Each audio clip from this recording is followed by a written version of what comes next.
About a week ago, I had the difficult privilege of giving my parting words to the men's group, where I met every Monday in Father Mike's room for 4 years that I was here. I spent all day trying to think about what wise words I would want to impart on everyone before leaving.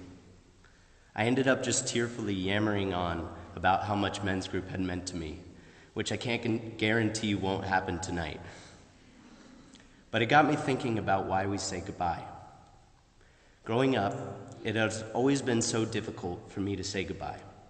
My dad was in the Army, and so we moved just about every 2 years, and thus every new friendship I made came with an already determined expiration date. It was kind of an unspoken law that you didn't draw out the goodbye so that you minimized the pain you knew was coming all along. So why do we dedicate so much time to something that is so painful? Is it so that we can determine what the biggest mark is that we are leaving behind on USD's campus? I think we can all agree that it's Mark Adams. But honestly, I'm not sure. There's no doubt that goodbyes are hard and painful, but I think that we say our goodbyes in order to pay homage to all the experiences and all the people that have made us who we are. It's like when everyone asks, "How are you feeling about graduating?" Well, it's bittersweet. The fact that I never have to beg someone for a Chegg account password ever again, that's pretty awesome. But the fact that I won't ever get to see Diego the Torero in the SOP while I'm munching down on some of Mickey's pasta, I'm pretty torn up about that. So tonight I have both the sweet pleasure and the bitter burden of sharing my goodbye with you all. I have so much that I could talk about in my 4 years here that there is no way I could possibly acknowledge everything without giving a Father Gino-length homily. No, Father Mike did not tell me to say that. Instead, I will just try to give you a glimpse into the boundless love I have experienced that makes this place so special. For those of you who know my Spanish-speaking abilities, you would probably be inclined to describe them as woefully inadequate. For example, when I was on the East LA immersion trip, my host parents asked me how I had slept the night before, and I told them, muy calor. To my surprise, the next night there was a portable air conditioning unit in our bedroom. My host sister then informed me that our host parents were not asking me about the weather. Nonetheless, I was convinced by none other than Luke Garrett to go on the Tijuana spring breakthrough of sophomore year. When we got down there, I was shocked by the sight of stray dogs, burning piles of trash, and homes built from any and everything. I don't know what I expected, but to see such a stark difference in the living conditions just 40 minutes from where we are now, it was one of those moments where I was completely removed from myself. Despite the initial shock, we were literally welcomed with open arms by Father Jesse and the families who volunteer regularly at the church where we stayed.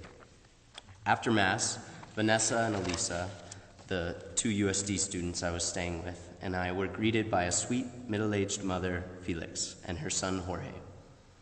Vanessa was the only one of us who could speak any Spanish, and Jorge and Felix didn't speak a word of English.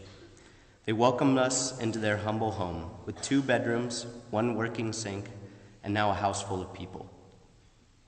The next day, Felix paid for all of us to take the bus and spend the day at the zoo where we sauntered around, watched performances, gawked at the exotic animals, and even painted little clay piggy banks.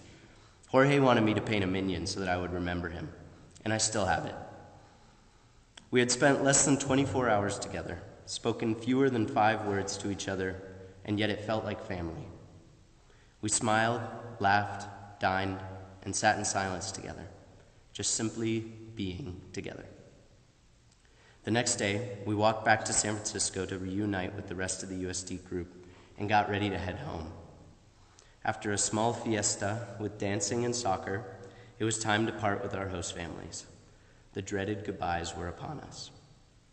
I was just trying to figure out how to communicate my most sincere thank you for all that Felix and Jorge had done for us. Before I could say anything, with tears in her eyes, Felix came up to me and enveloped me in one of those warm hugs that only a mother knows how to give. She hands me a necklace and says something to me in Spanish. As they are walking away, I ask Vanessa what she had said to me, and she tells me that she'd said, "Thank you for being here, my son." This is the type of love that God is calling us towards in tonight's gospel. Unprovoked, undeserved, and undeniable love towards others. This is a love where we forget ourselves and enter into a fullness of life that brings us closer to each other. This is the love that lives in this chapel. As many of you know, I can be somewhat of a knucklehead. At least that's what my mom calls it. And sophomore year, I proved her right. To make a long story short, 3 days before the end of the spring semester, I got into some trouble with PSAFE, which prevented me from being able to study abroad the next fall in Ireland. Because it was at the very end of the year, I didn't really have much time to fix my plans for the following semester.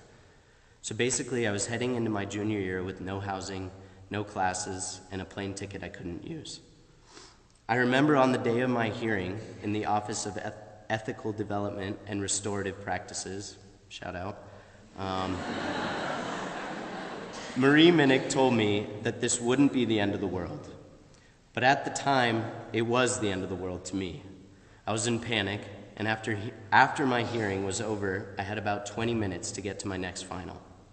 It was going to be so embarrassing when everyone saw me on campus the next semester asking why I wasn't in Ireland. Also, I would have to go home to face my parents, who had given me the opportunity to go to USD and study abroad in the first place. I was a mess. My perfect 4-year plan was quickly crumbling before my eyes. Embarrassment, shame, and guilt became the dominant emotions in my final days of that semester. When I was at my lowest, I was walking with Josh through the Vistas parking lot, where everyone was dumping their unwanted stuff by the garbage bins. As we walked by, Josh looked to the ground and found a little rubber bracelet, and it read, "Trust the process," written on all caps. At first, when he showed it to me, I disregarded it as some lame aphorism that the fraternities and sororities told the people they didn't let in.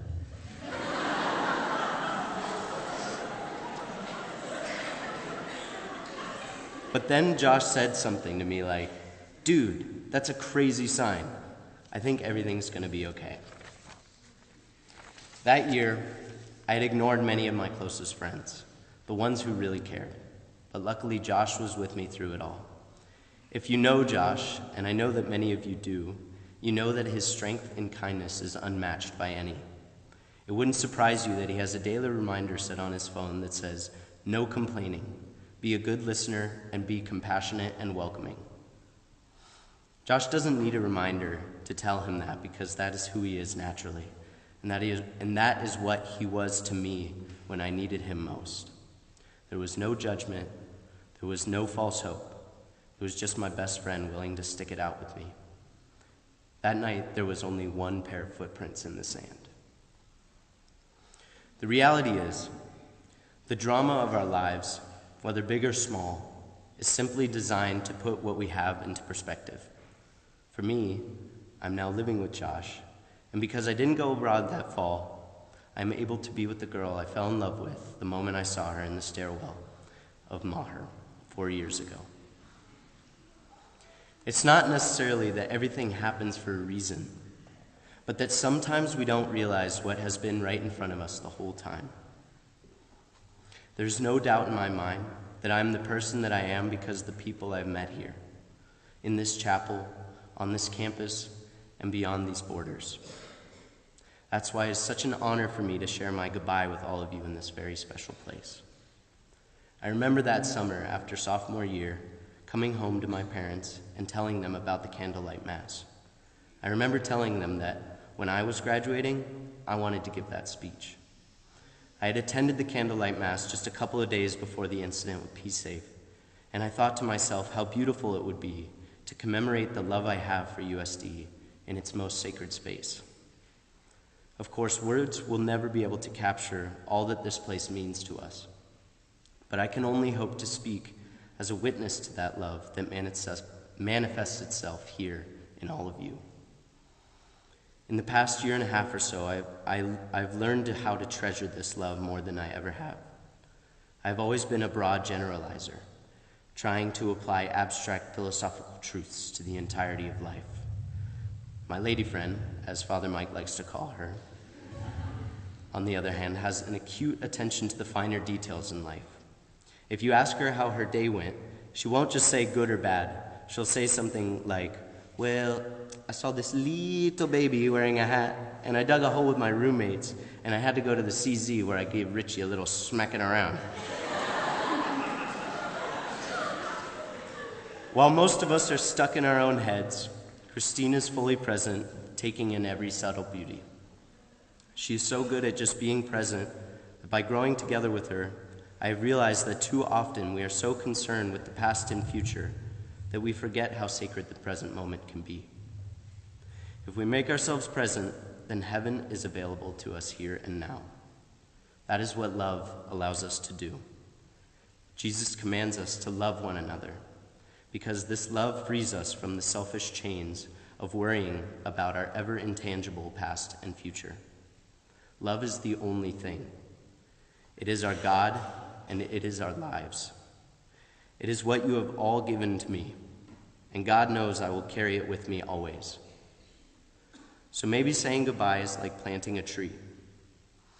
No matter how far from home we go, the seeds of love planted and nourished here become our roots. We plant them firmly so that we can spread our love into a world that so desperately needs it. Our goodbye is our promise to continue to grow and to continue to love, knowing that our roots will keep us standing when we feel distant from the ones we love. It is the hope that our separation is temporary and that the knowledge that God is with us. So to this place and to all of you, it is my greatest and sincerest honor to say goodbye. Thank you.